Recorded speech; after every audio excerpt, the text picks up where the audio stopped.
Hello guys, Lolo, this is for Sagittarius. Welcome dito sa aking channel. Kavalaran 888, welcome guys. Alamin natin kung anong message gabay para sa inyo.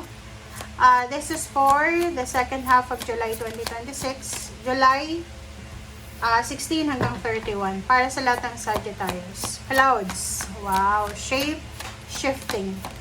So parang nasa ano ka? Parang nasa cloud 9 ka dito. Okay? Nasa cloud 9 ka.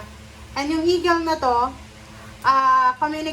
communion. So, there's Sagittarius na you are celebrating wedding anniversaries or you're preparing for the wedding. Parang ganon. So, sobrang masaya ka. Or maybe may ikakasal ngayong second half ng July. Isang shotgun wedding or mabilis na wedding. So, parang nasa cloud 9 ka. Sobrang masaya ka sa bagong relationship mo. Kasi parang tahimik eh, 'di ba? So, you're parang nasa bagong lugar ka ba? Bagong relationship, bagong trabaho. Basta mga bago to, guys. Okay?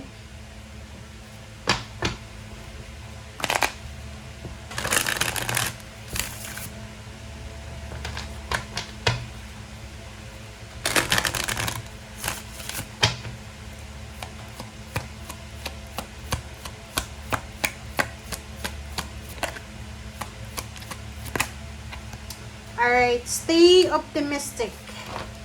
Stay optimistic. So, dito sa baraha mo na to, Sagittarius, sinasabi ng baraha, be positive daw. Be positive, okay? Lahat daw ng pangarap mo ay magkakatotoo. So, wag kang susuko, lalo sa ngayon. Wag kang susuko kasi parating na yung milagro sa buhay mo. Be positive. Next is, ihanda mo daw yung sarili mo kasi this is the perfect moment na gawin mo kung ano yung gusto mo. Like, kung gusto mong magpakasal, gusto mong magnegosyo, lumipat ng bahay, gusto mong mag-travel, gusto mong magkaroon ng relationship na bago, whatever man, relocation, travel, or new love life, new job, or whatever, be positive kasi matutupad mo kung ano man yan na gusto mo. Okay? Ihanda mo yung sarili mo kasi this is the perfect moment na sundin kung ano yung laman ng puso mo. Alright.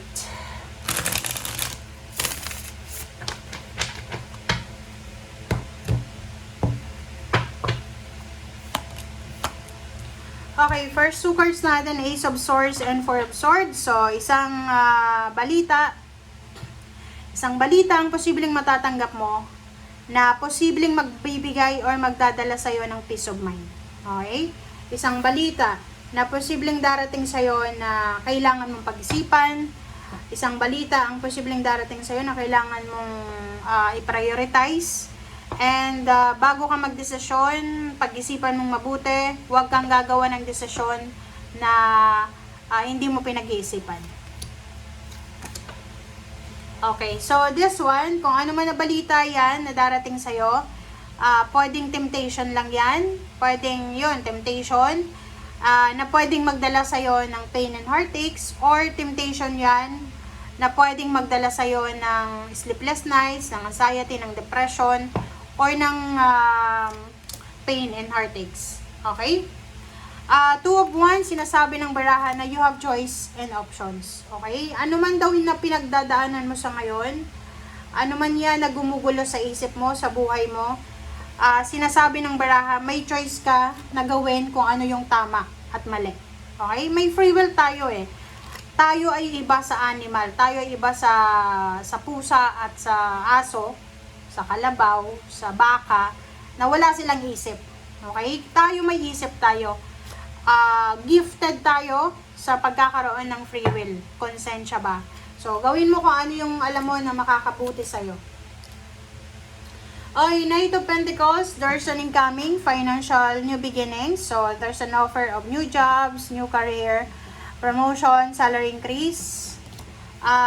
So, nakikita ko sa'yo dito, maybe 3 years mo na yung hinihintay or 3 months mo na yung hinihintay.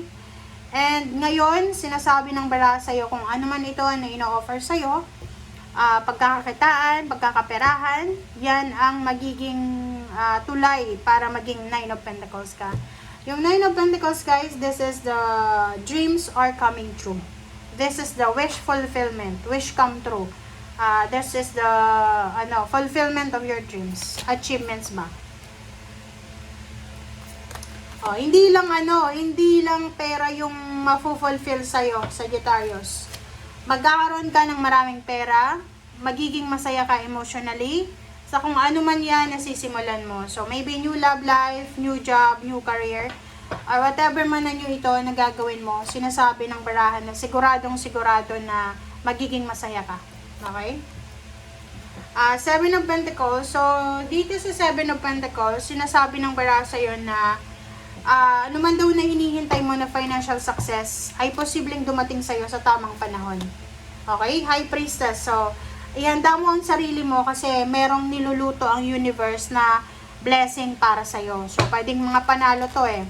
Kung mahilig kang maglaro or sumugal, yun, pwedeng manalo ka sa sugal, sa sabong, o sa whatever man na mga palaro na may involved na pera. Ace of Cups, sinasabi ng baraha sa'yo dito, ihanda mo yung sarili mo kasi isang selebrasyon, ang posibleng isa-celebrate mo, isang emotional happiness, ang posibleng mararamdaman mo. Okay? Financially and emotionally, wala kang dapat na problemahin kasi malayang-malaya ka. Okay? So, sinasabi ng baraha sa'yo dito, kahit daw na anong pagsubok ang pagdaanan mo, isipin mo na makakasurvive at makakasurvive ka. Okay, so the star, sinasabi ng baraha sa'yo, malapit na malapit mo nang matupad ang mga pangarap mo sa buhay, Sagittarius.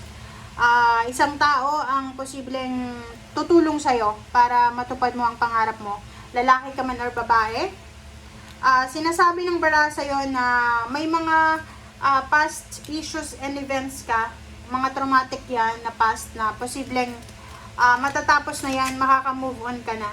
Sinasabi ng baraha na proteksyonan mo kung anong kasalukuyan na sitwasyon ng puso mo, ng bulsa mo, proteksyonan mo yung trabaho mo, proteksyonan mo yung pamilya mo. Sabi ng baraha sa'yo dito, kung hindi mo kaya, kung may mga bagay-bagay or sitwasyon sa buhay mo na mabigat, like mga mga baggages yan, baggages ng nakaraan, baggages ng kasalukuyan, as much as possible daw ay i-give up muna or ibaba mo na muna. Okay? Nakikita ko sa'yo dito na gusto mong magnegosyo pero nag-aantay ka. You're waiting for someone na makakatulong sa'yo. You're waiting for someone na mag-i-invest sa negosyo mo. Okay, so yun guys ang sinasabi ng baraha. Thank you guys for watching. Bye!